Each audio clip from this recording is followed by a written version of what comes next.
Hello everyone, my name is Ayumi from Nagoya, Japan. Welcome to my channel! Ayan guys, kumusta kayo? Ayan, it's kita na mag-ingat kayo palagi. So, isi-share ko lang sa inyo, may nagtanong kasi sa akin about sa divorce siya dito sa Japan sa dating asawa niyang Japanese pero walang recognition of foreign divorce sa Pilipinas. So, ang tanong niya guys, kung pwede ba daw siyang ikasal dito sa Japan? So, ito ang sagot ko. So, ang isi-share ko sa inyo ay based lang to sa mga experience ng kababayan natin. So, pwede kayong magsodan sa City Hall kung pwede ba kayong ikasal, kung saan kayo kinasal dati at saan kayo nag-divorce, pwede kayong magtanong doon. So, ang sagot ko ay oo, pwede kayong ikasal dito sa Japan. Pero hindi mo pwedeng i-report sa Pilipinas ang bago mong kasal. So guys, marami na rin tayong mga kababayan ang nagpakasal ulit dito sa Japan na kahit na hindi pa tapos ang kanilang o hindi nila ginawa yung recognition of foreign divorce sa Pilipinas dahil nga sa matagal ang process at saka mahal pa, 'di ba? Nasa 200,000 yata ang pinakamababa. Tapos mga 1 year o 1 year mahigit ang process ng recognition of foreign divorce.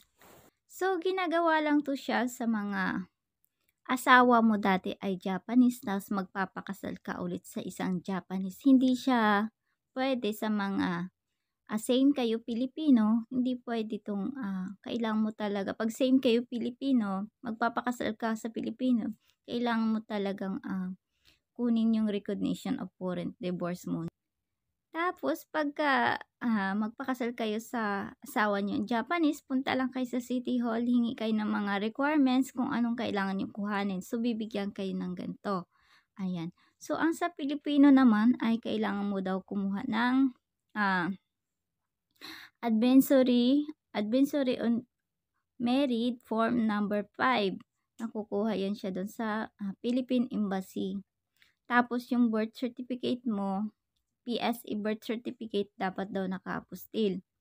Tapos residence card at saka passport mo. Yun daw ang sa Pilipinong requirements. Tapos yung sa ibang mga list pa ng requirements, ayan po yung ibibigay ng City Hall sa inyo.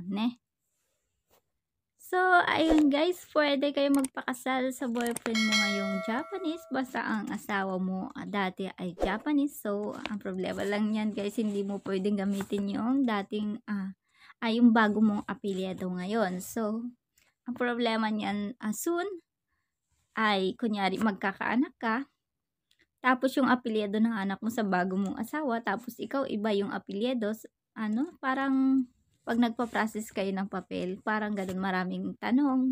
Ano mo ba tong anak mo? Bakit magkaiba kayo ng apelyido? 'Di ba? 'Di ba? Ganun ang magiging problema. Kaya kung may time ka at saka may pera, talagang magandang ayusin mo yung recognition mo sa Pilipinas, 'di ba? Okay. Ito naman ang sabi ng ating kababayan, pag recon ka sa Japanese, 6 months lang hintayin mo, pwede kang makasal sa Japanese. At di na kailangan ng recognition. Pag Pinoy ang pakasalan mo, yung kailangan mo ng recognition of divorce, magastos at matagal. Ito guys ay opinion lang nila at saka base lang kanilang mga experience. So sabi naman ng isa, 3 months lang pwede na siyang pakasal ulit. Naka-base po yan sa validity ng isang papers. Ang validity po kasi ng kusikitohon ay 3 months. Kaya 3 months po pwede na ulit magpakasal, sabi naman ng isang kababayan natin. Tapos ito pa, sa mga divorce na Japan at hindi pa divorce dito sa Pinas at magpapakasal ulit sa Japanese, pwede na po. Check nyo sa house bill.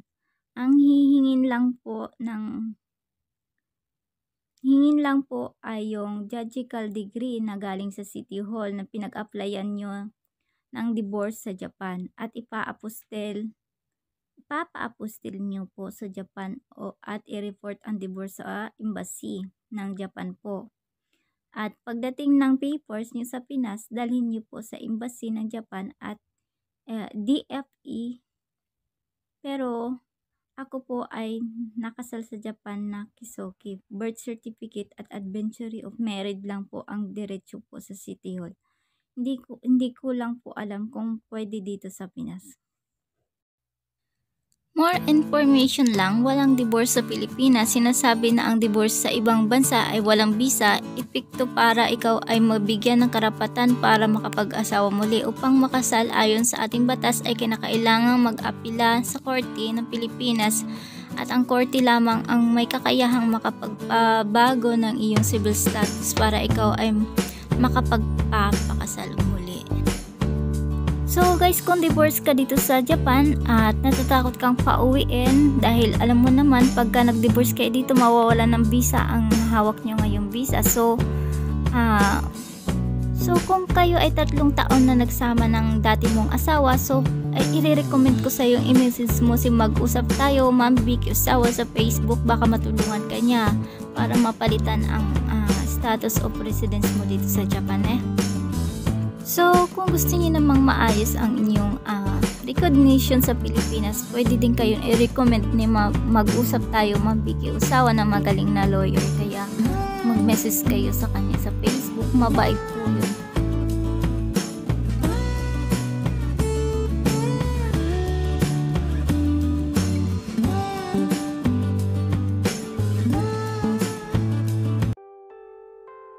So guys, bago ako magtatapos, mag-iiwan muna ako ng isang katagang. Magpapahinga, pero hindi susuko. Maaring matumpa, pero muling tatayo.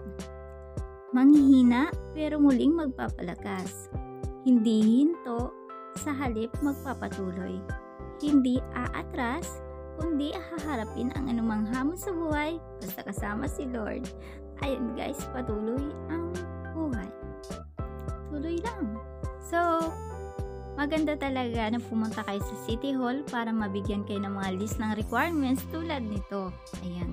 Tapos, kung may mga dagdag na katanungan pa kayo, talagang masasagot nila ng maayos So, ito lang naman ay mga experience ng mga kababayan natin na talagang successful naman na ikasal naman sila dito sa Japan. Ang problema lang talaga, hindi nila magagamit yung bagong apelyido ng asawa nila. So, yun lang sa ngayon. Thank you for your watching. Please don't forget to like and subscribe. Onegaishimasu.